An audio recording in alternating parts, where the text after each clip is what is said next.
Good morning all of you. कल वाले video में अपन ने बात की थी प्रकाश के अपवर्तन और अपवर्तन के नियम। उसमें अपन ये पढ़ा था कि अपवर्तनांक दो प्रकार के होते हैं, एक तो निरपेक्ष अपवर्तनांक और एक होता है सापेक्ष। तो आज अपन इस वीडियो में बात करेंगे अपवर्तनांक की निर्भरता। तो एक छोटा सा टॉपिक अपन ले रहे हैं और अपन पढ़ रहे हैं डिपेंडेंसी ऑफ रिफ्रैक्टिव इंडेक्स, अपवर्तनांक की निर्भरता। अपवर्तनांक है वो किस किस पे निर्भर करता है उसकी अपन बात कर रहे हैं। देखो कल अपन ने ये पढ़ा था कि अपवर्तनांक या रिफ्रैक्टिव इंडेक्स दो प्रकार का होता है। एक तो होता है निरपेक्ष अपवर्तनांक, एब्सोल्यूट रिफ्रैक्टिव इंडेक्स, और एक अपन ने पढ़ा था सापेक्ष अपवर्तनांक, रिलेटिव रिफ्रैक्टिव इंडेक्स। तो अपवर्तनांक दो तरीके के होते हैं, एक निरपेक्ष अपवर्तनांक और एक होता है सापेक्ष अपवर्तनांक। निरपेक्ष अपवर्तनांक का मैंने बताया था कि किसी भी माध्यम का निर्वात के सापेक्ष या वायु के सापेक्ष, तो किसी भी माध्यम का निर्वात या वायु के सापेक्ष जो अपवर्तनांक होता है उसे अपन बोलते हैं निरपेक्ष अपवर्तनांक। सर्वाधिक जो निरपेक्ष अपवर्तनांक होता है वो डायमंड हीरे का होता है और अपन ने बढ़ा था 2.42। वाटर का होता है, जल का अपन ने बढ़ा था 1.33 और कांच का निरपेक्ष अपवर्तनांक होता है 3/2 1.5 और वायु का निरपेक्ष अपवर्तनांक होता है 1.003। जबकि रिलेटिव रिफ्रैक्टिव इंडेक्स या सापेक्ष अपवर्तनांक क्या होता है कि किसी एक माध्यम का दूसरे माध्यम के सापेक्ष जो अपवर्तनांक होता है उसको अपन बोलते हैं सापेक्ष अपवर्तनांक। तो ये अपवर्तनांक अपन ने दो तरह के लिए थे, एक निरपेक्ष और दूसरा अपवर्तनांक था अपना सापेक्ष। अब अपवर्तनांक एक शुद्ध अनुपात होता है, प्योर रेशियो होने के कारण ये एक मात्रकहीन और विमाहीन राशि होती है, न तो इसकी कोई यूनिट होती और न ही उसका क्या होता है डायमेंशन। अब निरपेक्ष अपवर्तनांक को अपन किस तरीके से भी डिफाइन कर सकते हैं कि प्रकाश की जो चाल या वेग होता है वो सर्वाधिक निर्वात में, और निर्वात से किसी माध्यम में एंटर करता है तो प्रकाश का वेग कम हो जाता है। निर्वात में प्रकाश की चाल को लिखा जाता है c से और माध्यम में प्रकाश की चाल को किससे लिखा जाता है v। तो निर्वात में प्रकाश की चाल और माध्यम में प्रकाश की चाल का अनुपात एक कांस्टेंट राशि होती है जिसे माध्यम का अपवर्तनांक कहते हैं और किसके रिस्पेक्ट में कहते हैं, निर्वात। और माध्यम का निर्वात के सापेक्ष में जो अपवर्तनांक होता है उसे अपन बोलते हैं निरपेक्ष अपवर्तनांक।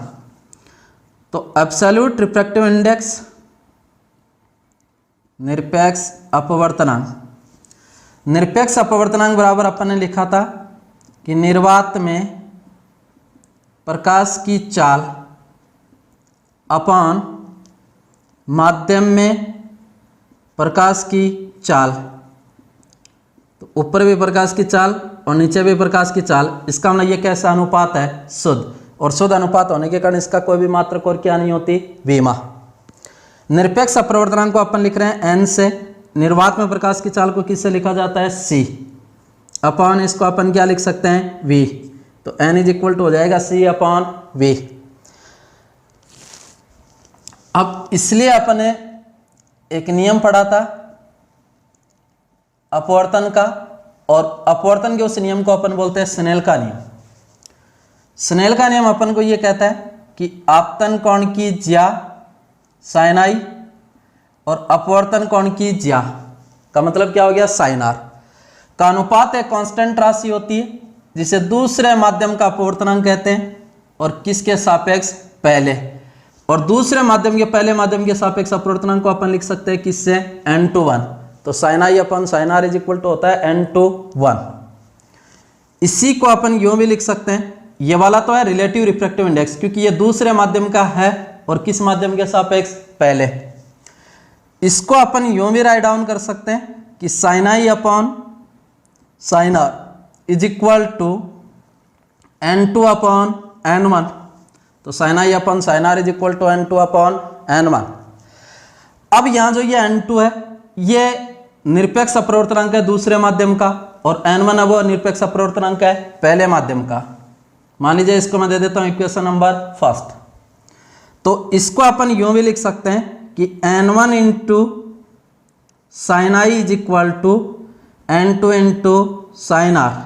तो ये भी स्नेल के नियम का एक रूप है कि स्नेल के नियम को अपन इस तरीके से भी लिख सकते हैं n1 into sine I is equal to n2 into sine r. अब थीटा जब बहुत छोटा होता है तो साइन थीटा का मान लगभग इक्विवेलेंट होता है किसके, थीटा। तो थीटा के अति अल्प होने पर साइन थीटा की वैल्यू लगभग बराबर होती है किसके, थीटा। इस इक्वेशन में अगर मैं आपको कह दूं कि आई और आर का मान अति अल्प है तो इस इक्वेशन को अपन इस तरीके से भी लिख सकते हैं n1 into i is equal to n2 into r. तो ये एक नया रूप और आ गया स्नेल के नियम का। तो इसको अपन ये भी लिख सकते हैं n1 into i is equal to n2 into r. ये स्नेल के नियम के दो अलग अलग रूप है। अब देखो समीकरण नंबर 1 से, समीकरण नंबर 1 से अपन ने ये लिख रखा है sine I upon sine are is equal to n2 upon n1। तो n2 निरपेक्ष अपवर्तनांक है दूसरे माध्यम का, n1 निरपेक्ष अपवर्तनांक है किस माध्यम का, पहले का। और निरपेक्ष अपवर्तनांक के सूत्र से अपन ये लिख सकते हैं n is equal to c upon v. तो n इज इक्वल टू अपन लिख सकते हैं सी अपॉन वी। अब दूसरे माध्यम का निरपेक्ष अपवर्तनांक होगा n2, तो c तो कांस्टेंट है और दूसरे माध्यम में वेग क्या हो जाएगा, v2। तो दूसरे माध्यम का निरपेक्ष अपवर्तनांक अपन ये लिख सकते हैं दूसरे माध्यम का निरपेक्ष अपवर्तनांक और दूसरे माध्यम का निरपेक्ष अपवर्तनांक n2 is equal to c upon v2। और इसी प्रकार से पहले माध्यम का निरपेक्ष अपवर्तनांक n1 is equal to c upon v1। तो n2 की जगह अपन पुट कर सकते हैं सी अपॉन v2, n1 की जगह पुट कर सकते हैं सी अपॉन v1। तो स्नेल के नियम का नया रूप आ जाएगा sine I upon sine are is equal to n2 की जगह सी अपॉन v2, n1 की जगह सी अपॉन v1। v1 ऊपर चला जाएगा, c से c कैंसिल आउट। जैसे c से c कैंसिल आउट तो sine I upon sine are is equal to अपन लिख सकते हैं n21, और n21 इज इक्वल टू लिख सकते हैं n2 अपॉन n1, और n2 अपॉन n1 की जगह लिख सकते हैं v1 अपॉन v2। v1 पहले माध्यम में प्रकाश का वेग है जबकि v2 दूसरे माध्यम। और प्रकाश के अपवर्तन में आवृत्ति अपरिवर्तित रहती है और वेग आवृत्ति और तरंगदैर्घ्य में संबंध होता है v is equal to n lambda, n frequency है यहाँ। अब अपवर्तन में आवृत्ति अपरिवर्तित रहती है, इसका मतलब वेग समानुपाती होता है किसके, तरंगदैर्घ्य। तो यहाँ अपन v1 अपॉन v2 की जगह ये भी लिख सकते हैं λ1 अपॉन λ2। तो ये स्नेल के रूप में अपन ये लिख सकते हैं sine I upon sine are is equal to n21।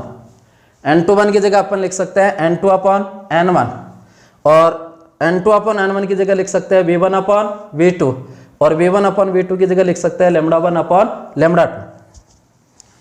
यहाँ से क्या कंक्लूजन निकल रहा है कि निरपेक्ष अपवर्तनांक होता है ना, या किसी माध्यम का अपवर्तनांक होता है, वो उस माध्यम में प्रकाश के किस पर निर्भर करता है, वेग, और वेग के समानुपाती की व्युत्क्रमानुपाती, और तरंगदैर्घ्य के भी क्या होता है, व्युत्क्रमानुपाती। अर्थात यहां से देखो किसी भी माध्यम का रिफ्रैक्टिव इंडेक्स या अपवर्तनांक निर्भर करता है तरंगदैर्घ्य पर, और तरंगदैर्घ्य क्या होता है, व्युत्क्रमानुपाती। एक निरपेक्ष अपवर्तनांक उस माध्यम में निर्भर करता है प्रकाश के वेग, और प्रकाश के वेग के भी क्या होता है, व्युत्क्रमानुपाती। तो n प्रोपोर्शनल 1/λ और n प्रोपोर्शनल 1/v। अब देखो अपवर्तनांक की निर्भरता की बात करता हूं, तो किसी भी माध्यम का अपवर्तनांक एक तो डिपेंड करता है nature of medium. Nature of medium का मतलब किस पर निर्भर करता है, माध्यम की प्रकृति पर। तो किसी भी माध्यम का जो अपवर्तनांक होता है वो माध्यम की प्रकृति पर निर्भर करता है। दूसरी चीज, किसी भी माध्यम का जो अपवर्तनांक होता है वो डिपेंड करता है प्रकाश के रंग पर। तो किसी भी माध्यम का अपवर्तनांक होता है वो किस पर भी निर्भर करता है, प्रकाश के रंग पर। और प्रकाश के रंग पर निर्भर करता है, अर्थात वो प्रकाश की किस पर भी निर्भर करता है, तरंगदैर्घ्य पर, वेवलेंथ पर डिपेंड करता है। तीसरी चीज अपन पढ़ रहे हैं कि माध्यम का अपवर्तनांक होता है वो किस पर भी निर्भर करता है, टेम्परेचर पर, ताप पर। तो किसी भी माध्यम के अपवर्तनांक को प्रभावित करने वाले कारक होते हैं प्रकाश की तरंगदैर्घ्य या प्रकाश का रंग। एक डिपेंड करता है माध्यम की प्रकृति पर और एक डिपेंड करता है किस पर, ताप। याद रखना कि जब भी किसी मीडियम का टेम्परेचर इंक्रीज किया जाता है, ताप को बढ़ाया जाता है, तो ताप को बढ़ाने पर माध्यम का अपवर्तनांक हमेशा कम होता है। तो किसी भी माध्यम का अपवर्तनांक डिपेंड करता है टेम्परेचर पर, ताप पर, और ताप को बढ़ाने पर माध्यम का अपवर्तनांक क्या होता है, डिक्रीज, कम होता है। दूसरा पॉइंट मैंने लिखा है कि माध्यम का अपवर्तनांक होता है वो किस पर निर्भर करता है, प्रकाश के रंग पर, या किस पर डिपेंड करता है, तरंगदैर्घ्य पर। किस प्रकार डिपेंड करेगा कि आप सबको होता है कि सूर्य से आने वाला प्रकाश व्हाइट लाइट होती है, श्वेत प्रकाश होता है। जैसे ही सूर्य से आने वाले श्वेत प्रकाश को कांच के प्रिज्म पर आपतित किया जाता है तो श्वेत प्रकाश अपने ही 7 संघटक वर्णों में विभाजित हो जाता है, और इन 7 संघटक वर्णों में विभाजित होने की घटना कौन सी घटना कहलाती है, वर्ण विक्षेपण, कलर डिस्पर्जन। इन 7 संघटक वर्ण का क्रम अपन ने पहले पढ़ लिया कि क्या होता है, विभज्योर। तो अलग अलग प्रकाश की तरंगदैर्घ्य अलग अलग होने के कारण अलग अलग प्रकाश का रंग भी क्या होता है, अलग अलग। यदि प्रकाश की तरंगदैर्घ्य समान होती तो प्रकाश का रंग भी एक समान होता, और उस प्रकाश को अपन बोलते हैं मोनोक्रोमेटिक लाइट, एक वर्णीय प्रकाश। फॉर एग्जाम्पल लेजर, लेजर का लाइट होता है उसका रंग एक जैसा होता है क्योंकि उसकी वेवलेंथ सेम होती है। लेकिन सूर्य से आने वाले श्वेत प्रकाश को जैसे ही अपन कांच के प्रिज्म पे डालते हैं तो वो 7 संघटक वर्णों में विभाजित होता है। उस फिनोमेना को अपन बोलते हैं कलर डिस्पर्जन या वर्ण विक्षेपण। और इन 7 संघटक वर्णों का जो ऑर्डर होता है वो अपन को पता है क्या होता है, विभज्योर। अब ये अलग अलग कलर है, violet, indigo, blue, green, yellow, orange और रेड, क्योंकि इन सब की वेवलेंथ डिफरेंट डिफरेंट है। जैसे अपन वॉयलेट से रेड की ओर जाते हैं तो वेवलेंथ इंक्रीज होती है। तो मैक्सिमम वेवलेंथ की जो लाइट होती है वो होती है लाल रंग का प्रकाश, और सबसे कम वेवलेंथ होती है वो किस कलर की होती है, वॉयलेट। अब यहां मैंने बताया कि अपवर्तनांक होता है वो किस पर निर्भर करता है, तरंगदैर्घ्य पर, और तरंगदैर्घ्य की व्युत्क्रमानुपाती होता है। तो जिसकी तरंगदैर्घ्य सबसे कम उस रंग के प्रकाश के लिए उस माध्यम का अपवर्तनांक ज्यादा, और जिस प्रकाश की तरंगदैर्घ्य ज्यादा उस रंग के प्रकाश के लिए माध्यम का अपवर्तनांक क्या होगा, कम। अब आप सबको पता है कि सबसे कम तरंगदैर्घ्य होती है वॉयलेट कलर की, और सबसे ज्यादा किस कलर की होती है, रेड। तो यहां अपवर्तनांक होता है वो तरंगदैर्घ्य की व्युत्क्रमानुपाती। तो सबसे किसी भी माध्यम का सर्वाधिक जो अपवर्तनांक होता है वो वॉयलेट कलर के लिए होता है, और सबसे कम अपवर्तनांक होता है वो किस कलर के लिए, रेड, क्योंकि अपवर्तनांक होता है वो तरंगदैर्घ्य के क्या होता है, व्युत्क्रमानुपाती। तो इस ऑर्डर में अपन लिख सकते हैं इसको, सबसे कम वेवलेंथ होगी violet, indigo, blue, green, yellow, orange, और सबसे ज़्यादा किसकी होगी, रेड। तो सबसे कम जो अपवर्तनांक होगा वो रेड कलर के लिए होगा, और सबसे ज़्यादा अपवर्तनांक होगा वो किस कलर के लिए, वॉयलेट। वॉयलेट से कम इंडिगो, फिर होगा ब्लू,